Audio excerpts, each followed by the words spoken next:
Good afternoon. Welcome to Fresno Pacific University. We are glad that you're all here today, and we are glad as CBMC, Christian Businessmen's Connection, to once again be at this wonderful treasure called Fresno Pacific University here in good old Fresno, California. I want to introduce to you now some very special people, and they, in a short amount of time we had to talk today, they have me convinced that that's not hyperbole. They are really special, very unique couple, and I think you'll find intriguing their lifestyle, their background, and the challenges they have will probably in many ways resemble ours. But it's always good to hear other people say it in public. I think that's something wonderful about Jesus' ministry when he said, I'd like to call you all where you make a public declaration. It's hard to talk about our relationships and about ourselves, and I think for these two people it's no less hard. This is Brian and Tracy Schulte. Give them a nice hand. My name's Brian Schulte and my wife Tracy. And yeah, I'm from Fresno, born and raised here. Local schools my whole life.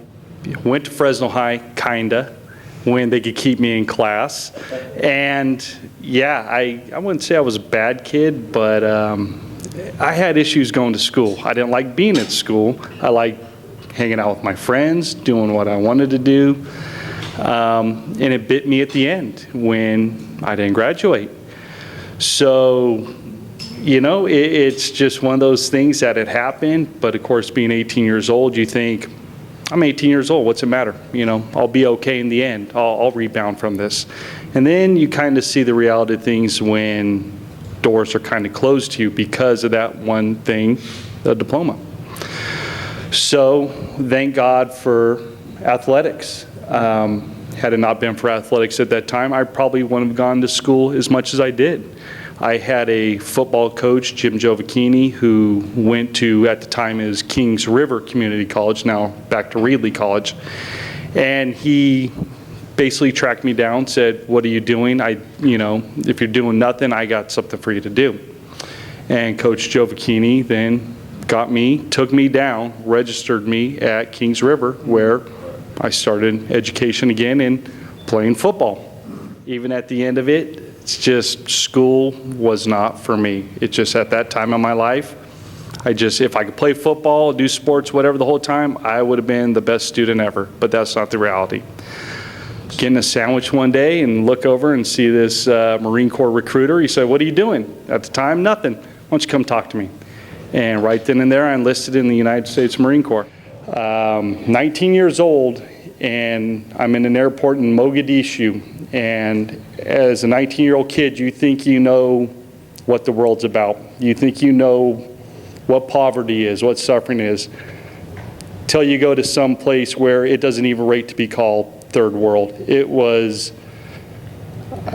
even now I remember the sights, the smells, the sounds. There's no way to even put into words what you experience when you're there.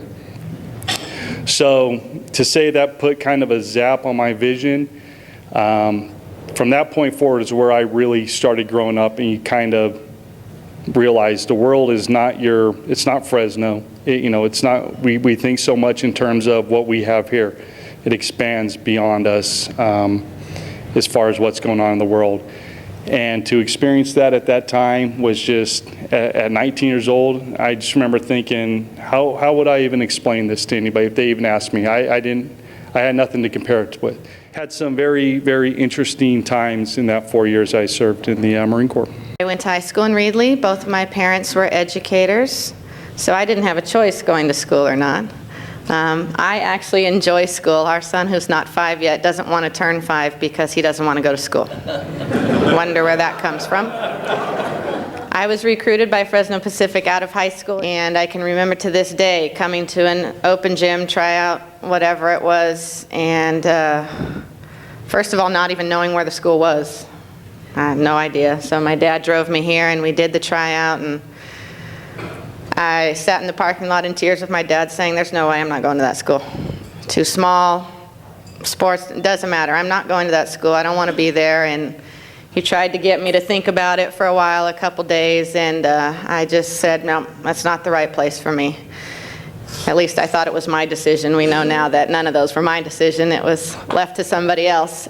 So I ended up at Reedley College where I could still be with my friends.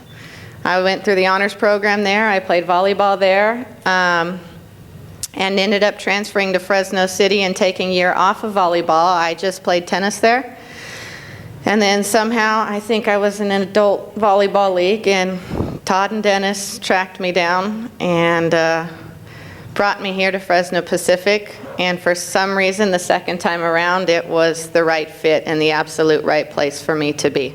3 of those close to national championship years, never close enough for my liking, but we did what we could.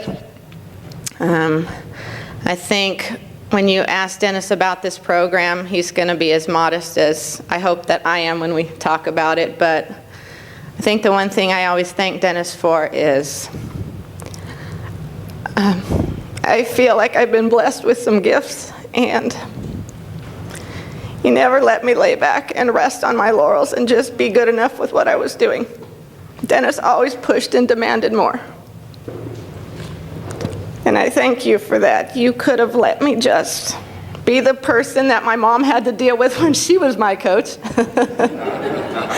As I apologize to her every day for that.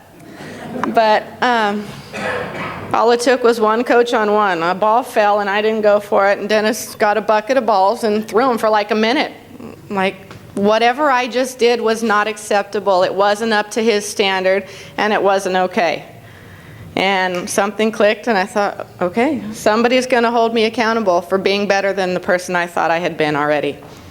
And so, Dennis, I continuously thank you for that. And I hope that's a big lesson that I've taken with me in all that I do now.